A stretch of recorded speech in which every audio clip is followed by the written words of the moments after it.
Hi again. Today we're going to be fixing a shower valve. So this is a thermostatic variety.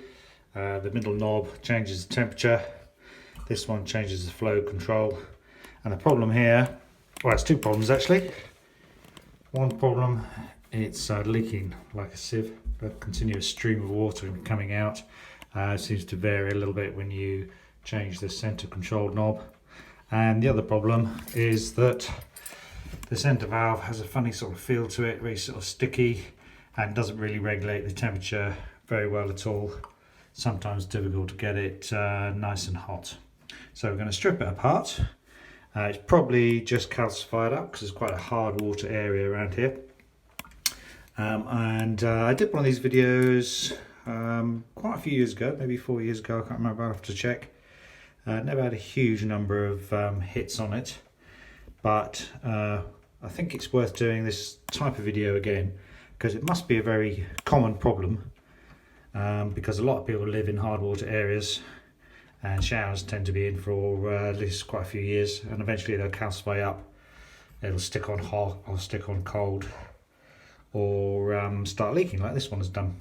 So let's see what's involved in stripping it apart and see if it's possible to fix it without spending very much money. Of course you could get a plumber in, bash the wall apart, change the whole valve, but that's an expensive job and it's not always required. Certainly the last shower valve that I fixed, which had difficulty going on to hot, was easily fixed with no money at all. So these are some of the tools you might need: some mold grips, a couple of screwdriver bits, Phillips, some hex keys, some multi-purpose silicone grease for lubricating up the mechanism afterwards, some small screwdriver for scraping off any calcium deposits and so on. The thing to do is to turn off the hot and cold water supply to the shower, turn off the stopcock, find a basin where you can turn on hot and cold tabs to make sure there's no pressure in the system, and once you've done that, drain the water out, turn the shower on. It's got a little cap on the end, so we can start off by taking that off. And here is a screw we can also start undoing. You need to get a better Phillips screwdriver on that one.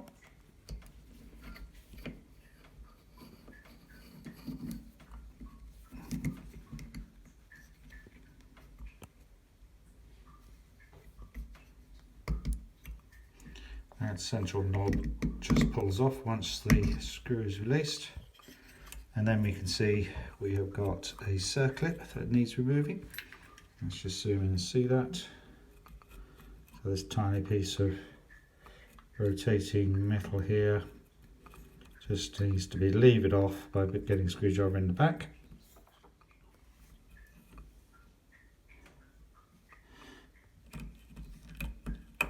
Like so. That probably then, yep. That allows the outer control knob to come off.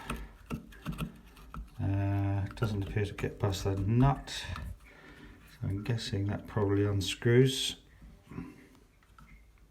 So what happens now is if you just pull on the outside collar, this centre bit also comes off the spline as well.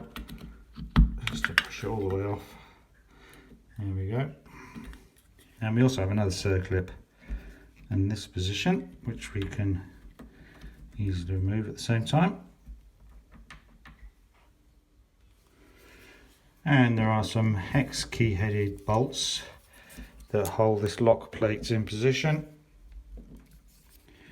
And then that lock plate should come off. So useful to take a few pictures of the positions of a lot of these parts if you're doing it yourself, so you know how to reassemble them. So these central cartridges are a bit of a job to remove sometimes, and the way to do it is very tightly attach these mold grip adjustable pliers onto the hub nut, get something behind, and then basically lever it off like that. I've already done it previously, this is just showing you how I did it. And then you can remove the whole cartridge for repair. So for fixing the leak on this, the first time I took it apart, I found that obviously it's leaking on this outside seal, and just by swapping this middle seal to the outside seal, that was enough to stop it leaking. For some reason the outside seal had worn more, and I believe these two chambers are hot and cold, so if it's slightly leaking between the two, it doesn't really matter too much because they're both the same pressure anyhow.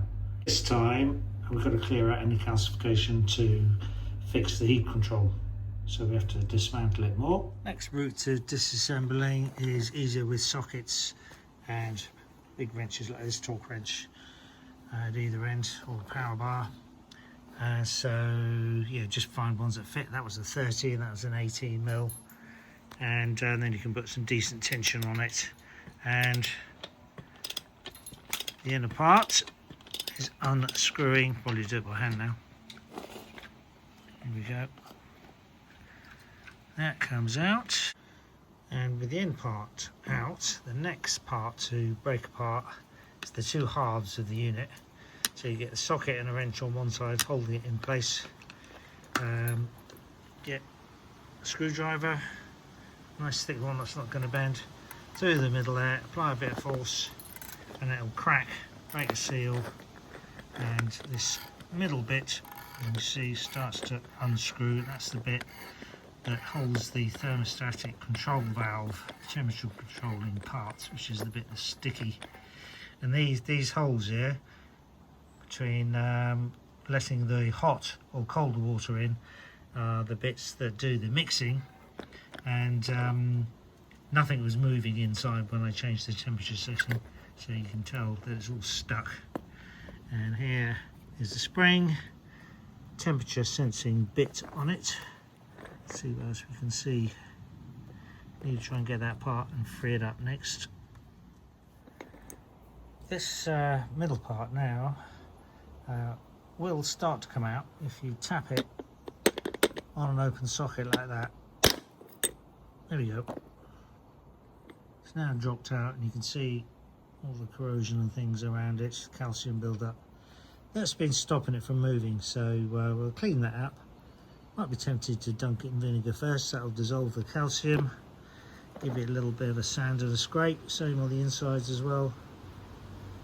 And hopefully that will be enough to get it working again. So actually it's not that end bit that will knock all the way down, even though it does move a little bit. You can see by the fact that it's got this little recessed slot mark here and on the other side. And there, obviously there for fitting a spanner, so you can unscrew this half from that half, which will then free up this, I believe. So I haven't got a spanner either wide enough or thin enough to get in there, so I'm going to try with some mole grips gripping on this outer part. Don't really want to damage the seal, but in terms of the rest of it, if it's got marks on here, I don't think it really matters. So it may not be essential to undo that top nut part from this body, but I've broken the seal now by getting a wrench on that central part. A bit worried about breaking it going on the end part. If you're worried about breaking it too, as I say, it's not essential as long as that central, this shaft bit rotates enough. But yeah, now the seal is broken, I should be able to unscrew that completely. There we go. Nice to clean everything up so that it moves nicely.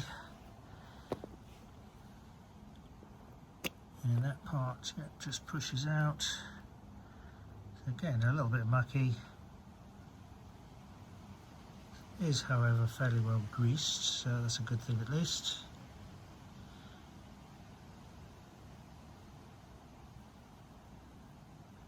And I believe that just rotates and pushes slightly more or less on the thermostatic part, which is this bit, and pushing against the spring. This is the heat sensing part. That pushes that little pin out more or less depending on the temperature, and that pin is lodged against this one, which is the control for the heat. And as this body slides up and down, it opens or closes these little slots. So that's basically how it works. So clean everything up, put it back together again, and hopefully it'll work. And here we can see how it does that pushing against the pin by rotating. A little bit hard doing it one-handed, but as you can see, it rotates. It pulls out, pushes against that pin. If I take it completely off, you'll see what I mean. There you go. So those are the splines that make it move in and out. Again, clean that up, grease it up with your waterproof silicone grease. And a little tip while cleaning up this body, it's easier if you take off the central rubber seal, that little rubber O-ring there, then you can rub that against a piece of flat sandpaper to keep it flat and rub off any calcium or corrosion. And also then you can test whether it's going to stick in the valve body or not. You can just pop it in, make sure it smoothly goes up and down, which in this case it does. So next reassemble it with the straight reversal of what we've shown so far. Either use this video or your own pictures. Remember to grease everything up, and probably advisable to fit new seals. Here is how those seals are orientated. And that is the shower all back together again. So I actually put some new seals on it. So if you have a good hunt around the internet, and the way I found a seal kit was to take a picture of my thermostatic valve, feed it into Google image, and that came up with a match on the internet to find the model, and then I was able to find the seal kit. ChatGPT might be useful, but it wasn't immediately useful for finding the seal kit. In fact, it said that one didn't exist. So a combination of ChatGPT and Google image search probably find you some seals. And another point, when I put the new seals on, fitted it, did dribble a little bit at the bottom. So I put some hematite blue sealant underneath the end seal, the seal that's closest to the outside. I put it underneath the rubber seal before putting the rubber seal on. Seemed to stop that. And no leaks at all. And it now correctly changes with temperature with this inner tile. It's thermostatically controlled, so you can feel it on the water when you change the temperature. It might instantly go, for instance, hotter, and then backs off a little bit as the thermostat adjusts it to a controlled temperature. So that's definitely working. The wax thermostat inside mine, I think, was a little bit compressed, because when I first put it on, it was too hot, and there was virtually no cold water being mixed with it.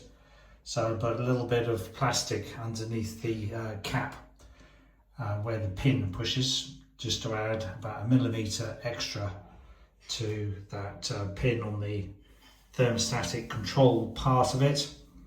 And I was thinking that would probably just turn into like a manually controlled rather than thermostatically controlled one. I thought the thermostat had actually maybe failed. But no, just adjusted for some slight compression in it without any additional cost. So that's that.